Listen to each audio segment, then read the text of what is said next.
What's happening, everybody? It's Tabile TTO. I'm back and taking over on the final episode of 2022. Welcome to the show. On today's show, we reflect and celebrate some of the conversations that we had on the Purple Couch with some young people who are doing absolutely explosive things in their communities. Not only that, I got to be invited by the Miss SA organization where we got to sit down and chat to the reigning Miss South Africa 2022 about her reign thus far, her advocacy campaign, which is of course Ed Unite, and so much more.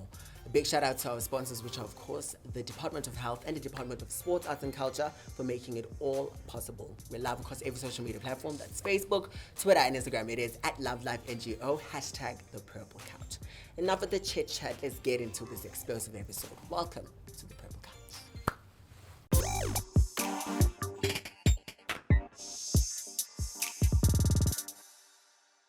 And we're back and still taking over on the final episode of 2022. It is, of course, the Purple Couch. And it's time for us to get into Spot the Trend. This is where we reflect on some of the biggest trending topics of the month. Our first Spot the Trend is 16 Days of Activism.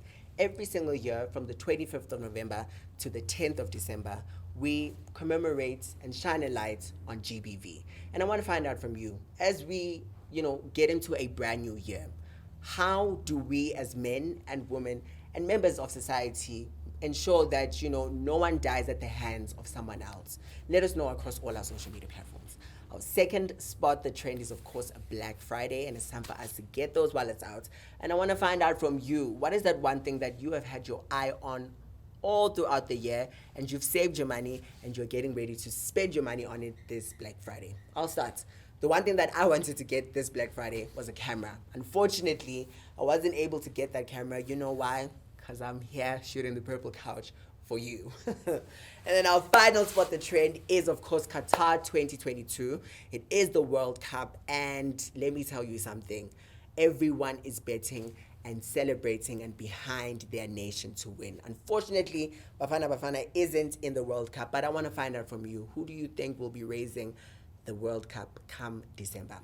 I will start. I'll tell you, I want a brand new team to win the World Cup. I don't want Germany to win. I don't want Spain to win. I don't want Brazil to win.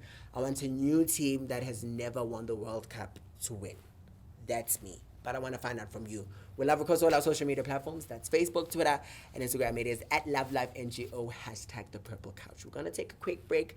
When we come back, we've got more for you on the Purple Couch.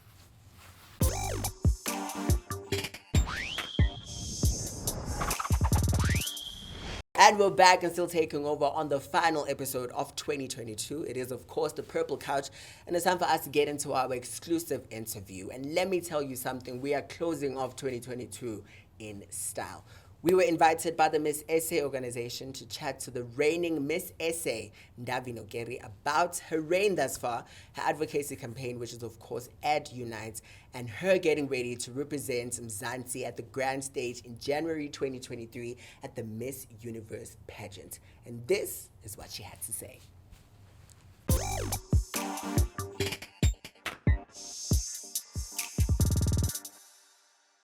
And we're back and still taking over. You're still tuned into the Purple Couch with me, your host, Tabile TTO. And it's time for us to get into our exclusive interview. Boy, is this lady so busy, because we've been trying to track her since she became Miss South Africa. I'm talking about 2022 Miss South Africa, Ndavi Nokeri. Welcome to the show. Thank you so much. I'm so excited to be here. I'm so excited to finally have you. I know that the couches are not purple, but guys, please imagine at home that the couches are purple, okay?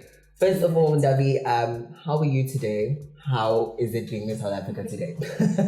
I am fantastic. Yeah. Being Miss South Africa, like you're saying, it's a daily thing, you get to meet a lot of people, have a lot of human interactions like this. I absolutely love that I'm Miss South Africa after COVID. So I really love that part about it. And so I feel fantastic. Now, I want us to take it back a little bit. You were born in the tropical village of Ndavi in Limpopo. Tell me about your childhood. Did you always want to be a model? So yeah, like you said, I grew up in Zanin. I love that you said tropical. That's how I got it. Way to describe it. It is absolutely tropical. Yeah. I loved growing up there. Hey, it was very simple. You know, the life in Gabaza is simple. That's Intamin. You know, you don't know about much going on around the world. So I always say that we weren't always exposed to like models and magazines and all of that. So I never actually even thought about becoming a model. Yeah, so that's why I believe in that saying that if you see it, then you can become it. But if you never see it, you can't even dream it. So for me, that was never in the space. But I actually did do my first pageant when I was in preschool. But it wasn't really competitive. It was more of like building your confidence, getting all the little girls to walk on stage. So it was really fun. But the dream actually only became a reality or more real for me when I was in university. And that was in 2018 when I watched Miss South Africa for the first time. And that's when I was like, what is this? I need to become a part of it. A part of it. Yes. Now, I know you entered Miss Josie and won, right? Yes, in 2019. How would you say that pageant prepared you for this big stage, which is the biggest pageant in Africa? So with Miss Josie, the reason why I entered was because I wanted to give back. And I saw that through pageantry, a lot of women get to do that. But also, I wanted to build my confidence. And so I know, like, having to stand in front of a crowd, there is no way that you can do that without a bit of self-belief. So that's what I wanted to instill in myself. But I would say how that prepared me was when I went through my Miss South Africa journey, I really did think a lot back to that journey and what I was able to do giving back. So it helped me to remember my why. It helped me to remember that if I can get this position, number one, I'll be representing so many young women who have felt like they don't belong in such spaces. And secondly, I would be able to do the work that I'm passionate about at a larger scale, at a national scale, maybe even international. And would you say the Miss Josie pageant prepared you for Miss South Africa? Like you said, I think it's not many people that you meet who go into, you know, smaller pageants and wanting to enter the pageants to kind of figure out what their why is. So would you say that your time at Miss Josie kind of helped cultivate that and ultimately make it shine for the country? Absolutely. My time at Miss Josie was the foundation of building my why. Through that journey, I got to see, because before I did Miss Josie, I didn't really know what pageants were about. Could you walk? So listen to this. Before I did Miss Josie, or in preparation for Miss Josie, I watched all the previous Miss Universes, and that's how I learned to walk. How to walk? Yeah, I just watched back 2016, going forward, 2017, 2018, my at that time it was Catriona. So I watched her walk and I just tried to learn that. And that's what I did. You killed it. You absolutely killed it. 2022 seems to be the year for you, because not only did you win Miss South Africa, you also graduated. You've got a BCom degree in investment management.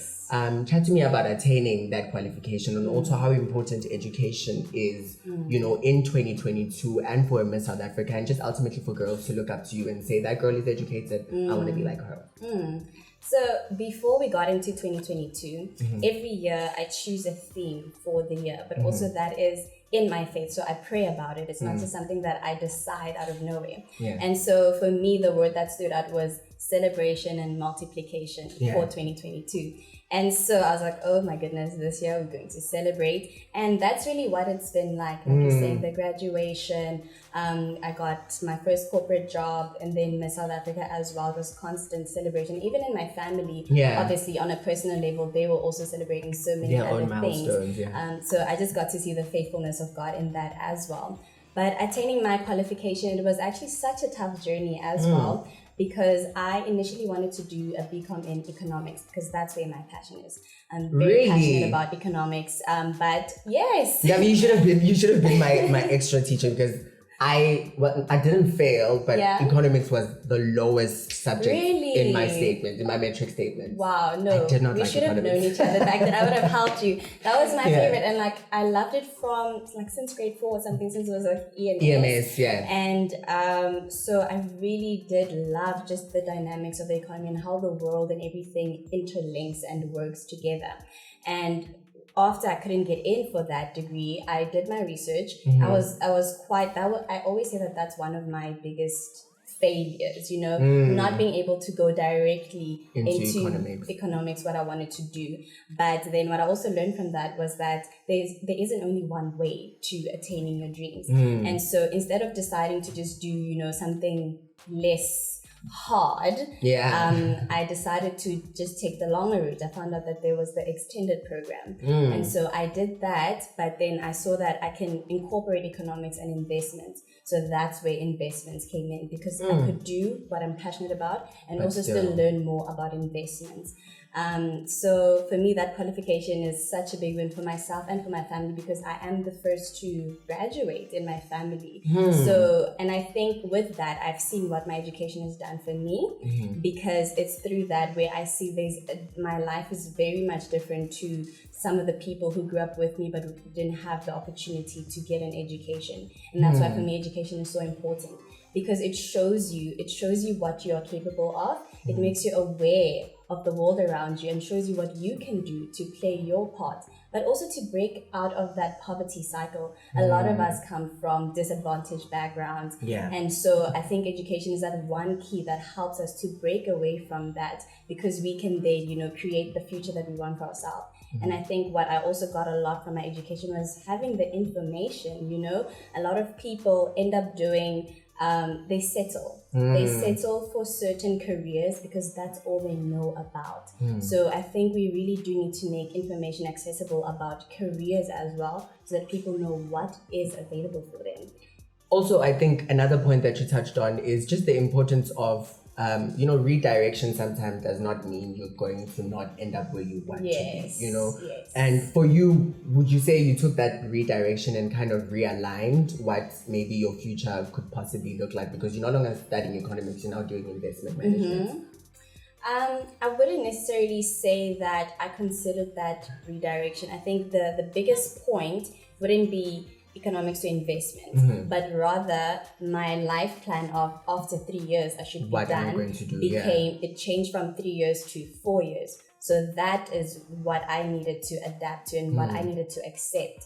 And with that, I found that in the journey, it wasn't easy while it was happening. But when I look back, I'm grateful for that additional year, because I met different people. I got to grow. And before I got to certain spaces, I had learned so much more and could do so much with what I had then attained. So you graduate, you get your corporate job, you go to Cape Town. Now tell me about the morning of you recording your Miss SA tape. So because I have this theory in my mind that when your life is about to change, and when I say your life is about to change, I mean like the way that your life changed, or maybe someone winning 2 million rand, or someone winning something that is really so dope. Does God come to you in your dreams and be like, Ndavi, wake up at 8, record it, wear this and wear that, and trust me, my child, you're gonna win? Oh my God. Did you know that your life was about to change? I love how you put it, because there was definitely a lot of God saying, hey, do this, do that, do that. But I actually started practicing what I was going to say in my entry video on the 22nd of October 2021, and that was the day after Miss South Africa 2021 was crowned. Okay. So then I just started saying what I think I would want to say. So by the time I shot my video, it really just flowed out of my heart, because it was things that I had constantly been doing research on, thinking about what is my why, what is my messaging. And that morning, it was on, that's the day I posted. That morning, I literally was like, okay, this is the day. And I remember we'd play that We Will Rise soundtrack. So that was the soundtrack for Miss SA 2021, just to get myself in that zone. But also I wasn't sure if I still wanted to enter, because I just got this corporate job, and I'm thinking, I've secured the bag. Where am I going? Why am I going back? Why am I going to do this? But I had to go back to the vision that I wrote down, and that was Miss SA 2022. So I also had to keep myself accountable to the things that I had spoken, regardless of how good it seemed like things were going. I really had to stick to my word as well, because like I said, it wasn't my personal word. It was a word given from God. Sure. So you post the video, you get accepted. Tell me about the day when you are leaving to go now and really begin the chase to the crown. What was going through your mind? What do you mean the day that I was leaving? So they call you, they let you know that Ndavi, you're one of them in South Africa, 2022 finalists. You're packing to go now and basically begin the journey to the crown and the finale. What was going through your mind? It's actually such a long journey, hey. It's very, very long. So from entry, they cut the girls down to a top 30, right? And so when they announced that there's a top 30 and I was in it, they let us know that we're going to need 2 weeks in Sandton, where we're going to be doing the interviews and they're going to cut down to a top 10. And so through that process, I had to speak to my management at the time to ask for that 2 weeks leave. Because you weren't sure. Because obviously I wasn't sure, but there was a high possibility. There was a high possibility that I was going to need the 2 weeks. Okay. And so at that time I was actually at a point where I needed to make a very big decision because I had only started, so I didn't build up enough leave days for me to have 2 weeks leave. So that left me with having to decide, do I stay here or do I pursue the journey that might not even be a journey, but internally I believe that I am. And I think it could also be daunting because we're living in a country that has got so many unemployed young people. So for you to graduate, get this corporate job, and now you're leaving this corporate job to go and chase Miss South Africa, you know, it would have been daunting. What did your parents say? What did your family say? Because you know parents daunting. And education. Hey, listen, my parents were like, this is what you're doing. And you're right, unemployment in South Africa is horrific. The numbers are honestly horrific. That's why we celebrated so much when I did get the job, because it doesn't happen where you just graduate and get this really good job for yourself. But luckily, I was fortunate enough that my family was so supportive. Because I always told them that this is something I prayed about. And so they believed in me even more than I did in myself sometimes. And that's what I appreciate about my family. Even the times where I doubt myself, my family says, do it. You are young. We are supporting you, and we believe in you. If not you, then who? So it really helped that my family also believed in me and made it okay for me to step out of that space.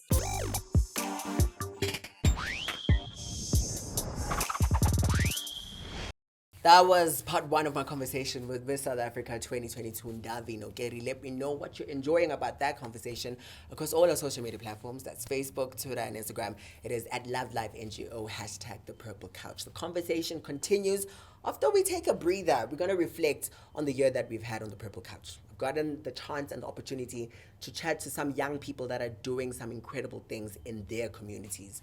And if you missed it, here's a little recap for you.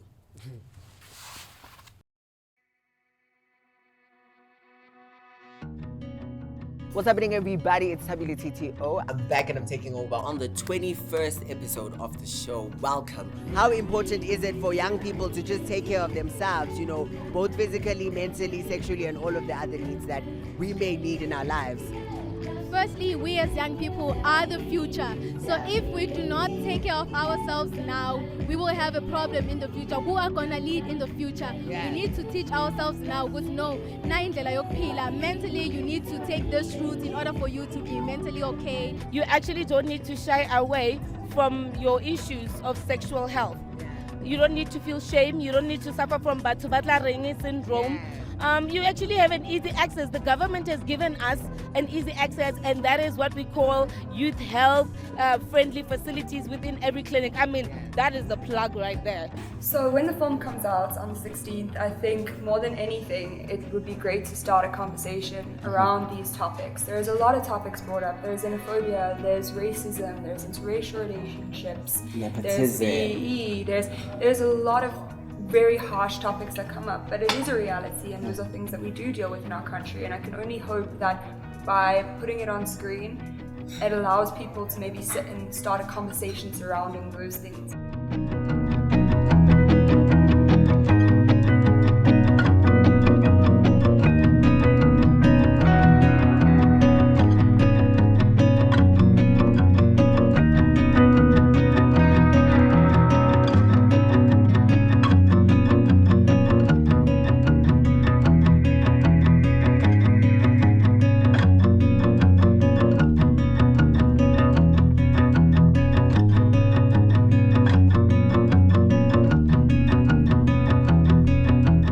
with us across all our social media platforms. That's Facebook, Twitter, and Instagram. It is at LoveLifeNGO, #The Purple Couch. I'm Tabile TTO, and this has been an incredible takeover. Until the next episode, keep taking over. Bye, guys.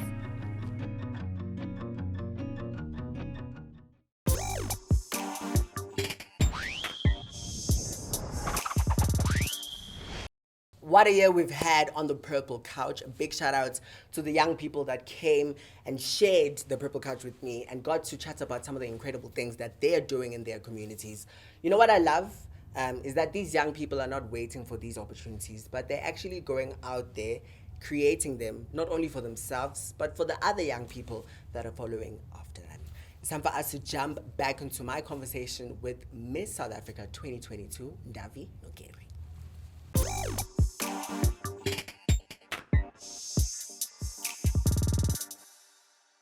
I'm going to ask you this question again. You wake up the morning of the Miss South Africa grand finale. Does God actually come to you and tell you, Ndavi, in 8 hours, in 9 hours, your life is about to change?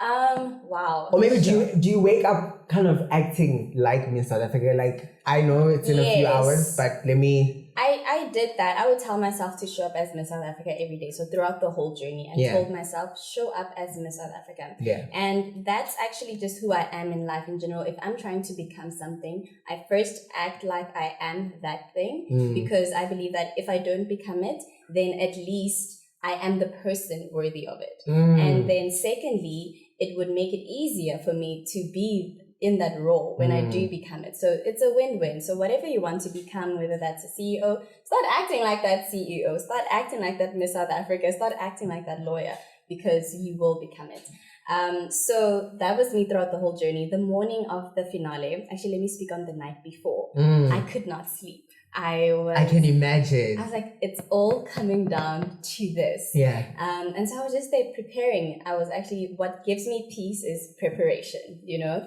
I'm seeing that. I feel very guilty to sit around and, doing nothing. I always feel like there's something else. Did I look at everything? So I was preparing, doing my final preparations, and then I prayed about it. I slept. And the day of, I just went in with so much peace and like calmness that I've done everything that I can up to this point. Sure. Your journey, Ndavi, I think is just so beautiful, because when we speak about the person who South Africa wanted to be Miss South Africa 2022, it's you. Anele, announces the top 4. And then she then says, guys, the 5th person who's in the top 5 is the person who you guys have been voting for since the beginning. And she says, Ndavi Nokeri. What goes through your mind then? You're now in the top 5. It's about to get really real. Yeah. So before the finale, we have rehearsals, right? And you go through the entire show. They have a fake top 5, they have a fake top everything. So you get the feel of what it's going to be like to be called forward. So for me, on the finale, it felt like rehearsals. It didn't click that this is actually happening. So it helped with my nerves. I didn't get very nervous because I felt like I've done this before. Let's just I'm in South Africa. Like that no, not I've done it, But that moment when she called me in the top 5, that's when it rang that this is happening. You're going to get an opportunity to voice your opinion. Because that was, for me, the most important thing. Being able to be heard on that stage. So when I was in the top 5, I was so happy that, oh yes, I made it. I made it, and I get to speak on this stage. People get to hear what I think. And that you did. You then get a question from Professor Thulima Donzela, and it's a question about social justice. Ndavi, in that 30 seconds, how did you even piece together what you were going to say? Because you did not just give a general answer. The way that you were able to unpack the question and give a response back to South Africa, I think it kind of gave us the confidence to say, this is the girl, you know? For you, when you received that question, how do you, I don't know if you understand what I'm trying to ask you, but like, how do you in that thing? Because I would be like, thank you, Professor Thulima Donzela. Good evening, South Africa. While I'm still just thinking. Get it all together. You know? Oh, wow. Yeah. In that moment, actually, if you look at the video, the crowd actually goes wild. Yes. When she asked the question. And I think everyone was just getting nervous on my behalf. But for me, when she spoke about social justice, that's one of the things that I am passionate about. So for me, something that triggers me is inequality. And social justice, inequality is exactly where my heart was. Yeah. And so when she spoke about that, I literally just had to speak about the things that I believe in, you know? And for me, it was to do with the fact that in South Africa, you go to Sandton, but on the other side, it's Alex. It's so visible, the inequality. So I think also just my background in economics helped me to gather my my words and the things that I wanted to say in that moment. And like I said, for me, before I entered, I knew why I wanted to enter. I always knew that I wanted people to hear that the inequality in our country is a problem and that we need to do something about it. Now, when I was preparing for this interview, the one thing that you were saying in your other interviews, when other interviewers were asking you that in that moment, if your name was not called, what would have happened? You said that you were going to be proud regardless, because any of those women, you've gotten the time to know those women, and you know that any one of them is very capable to be Miss South Africa and really take it to the next level. Absolutely. You win and you become Miss South Africa. What, your family was just close by. What goes through your mind in that moment? I mean, your life has instantly changed. Instantly, hey? I was really shocked. I was literally vibrating when they called out my How don't name. you guys fall, like, how don't beautiful queens fall down? Like, I would just be like, what do you mean? what are you talking about? Yeah. I was literally in so much shock in that moment because my dream was so specific. It was Miss South Africa 2022. And for that to be said, and then my name to be said after that, I just couldn't fathom what had just happened. And Ayanda and I were sitting backstage together before we went up, and we looked at each other and we just both said, I'm so proud of you. Yeah. Because we know what the journey feels like. And we were both, well, personally, I felt at peace with everything that had happened up to that point. So whatever name was going to be called out, I knew that I am proud. Top 2, girl, you did it. We made it. You made it. So that moment was undescribable, honestly. Now, Ndavi, the one thing that I think I really like you for is the voice that you're trying to bring to the educational inequality that we've got in our country. The sense that a grade 12 in the rural areas or in the hood can be in the same grade as someone who's in the burbs, but they don't have the same quality education. Yes. You've also launched your very own advocacy campaign. It's called Ad Unite. Tell me more about that. Yeah, so Age Unite really stemmed from my background and my story as someone who has a background of coming from a village and really being fortunate enough to go to the schools in the suburbs. So it was once again, very visible for me to see it physically happening before my eyes, how the trajectory of my life was going this way, while theirs went that way. And the only thing that was different was our education and the schools that we're going to. I had to drive up to an hour every day to get to a school that I would call to be of quality, you know? So it also just shows how where we are situated already is a disadvantage for our learning. Because I believe that learning isn't just about what you get in a textbook, because we can all have the same textbooks. But if the environment that we're in is not conducive, we're not going to learn the same way. If the programs we are exposed to, such as leadership in schools, I think that's very important because it helps you to build confidence in yourself.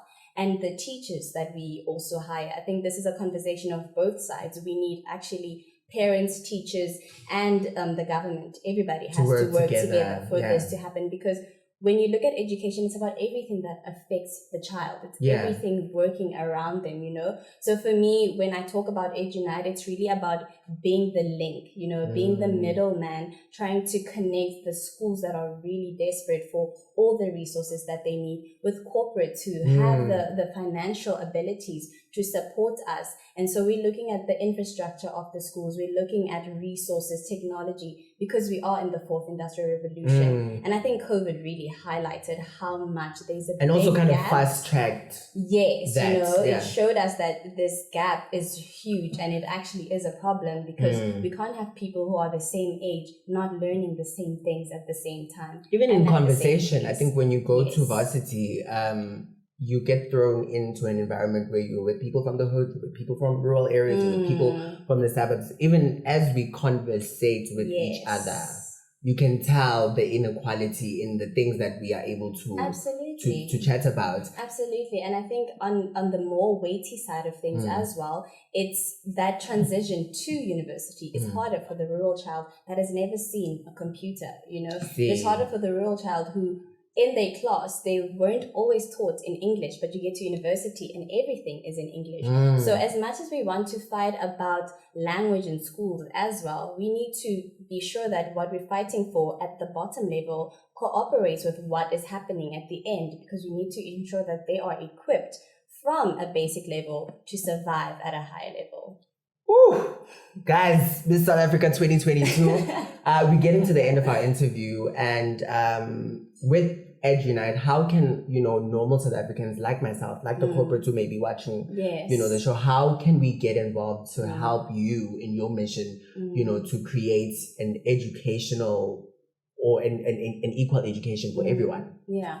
So education is really broad, as I mentioned, and with Edge Unite, we want to tackle it from each and every angle. So as I mentioned, the infrastructure, the IT expertise, we need people to just come and show us what they are doing, specifically when we're looking at careers, right? We need people who are pilots to come and, expose that to learners in the rural areas. So for corporates, we need expertise, we need information, we need financial support to make this happen. Currently, my goal is to raise 6 million rands by January. And so if we can get that, I believe there's so much impact that we can truly make. We've already raised 600,000 rand, and it's really going well. And we really do need the support, though. We can't do this alone. And if there's one thing I will tell you about South Africa, when we do these kind of challenges, we know how to unite and really come together for a great cause.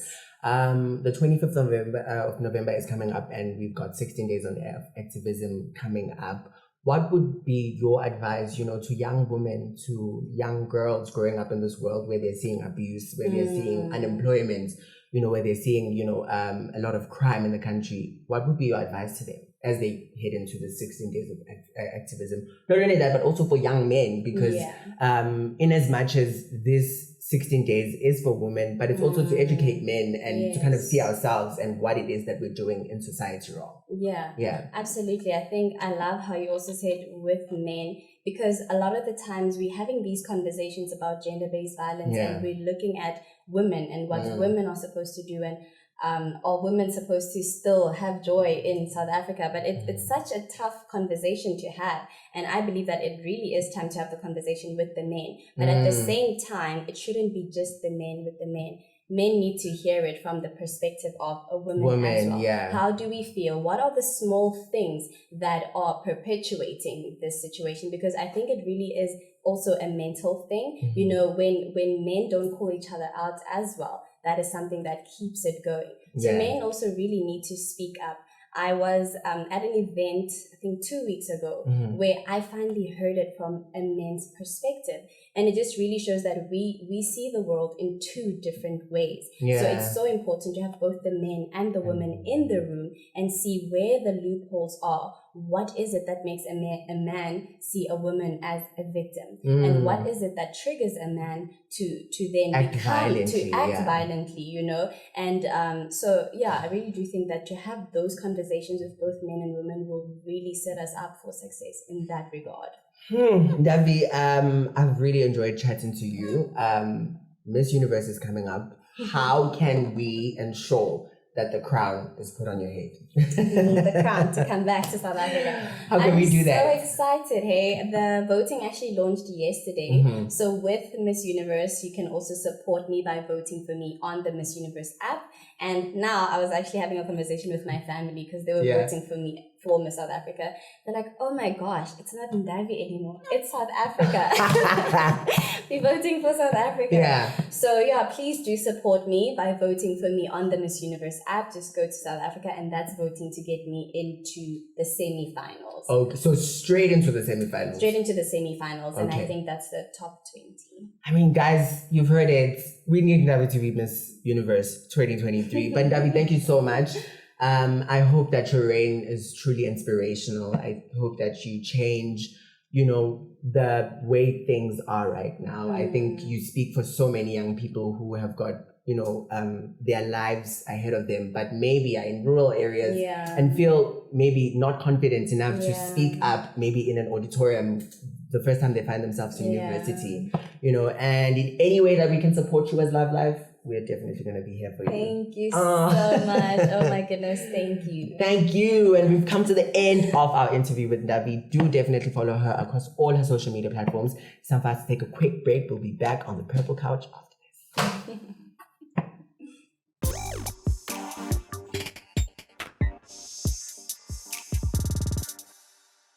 It's time for us to get into active lifestyle, and I'm going to be giving you 3 active tips to keep you fit this festive season. Tip number 1, do not eat a lot. On social media, we call it a low vibration plate. This is a plate that has got everything and anything in it. Trust me, just eat enough to keep you full for as long as you can. Tip number 2, drink enough water. The South African summer is very long and it's very hot, and people do get dehydrated. Ensure that you're hydrated and you're drinking as much water as you can. And then finally, tip number 3, in as much as we are partying and doing the most in December, try and at least jog twice a week. We've got 7 days. Choose 2 days in the week that you jog and you are one with your body. So jog, drink water, and do not have low vibration plates all the time. Those are my 3 active tips to keep you fit this festive season.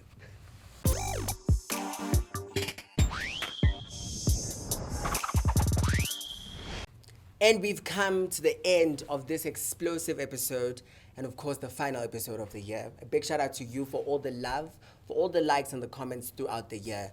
A big shout out to my guests for coming through and sharing the stage with me and chatting about some of the incredible things that they're doing in our world.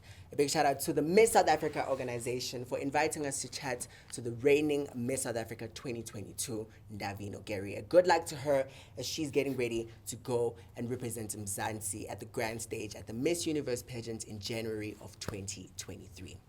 A big shout out to our sponsors, which are, of course, the Department of Health and the Department of Sports, Arts and Culture, for making it all possible. Continue to like, subscribe, and share the channel with all your friends. The hashtag for the show is #ThePurpleCouch. I'm Tabile TTO, and this has been a takeover. Not only that, it's been an honor. Be safe this festive season, and I'll see you in 2023, where we're going to be taking over and doing bigger and even more explosive things. Bye, guys.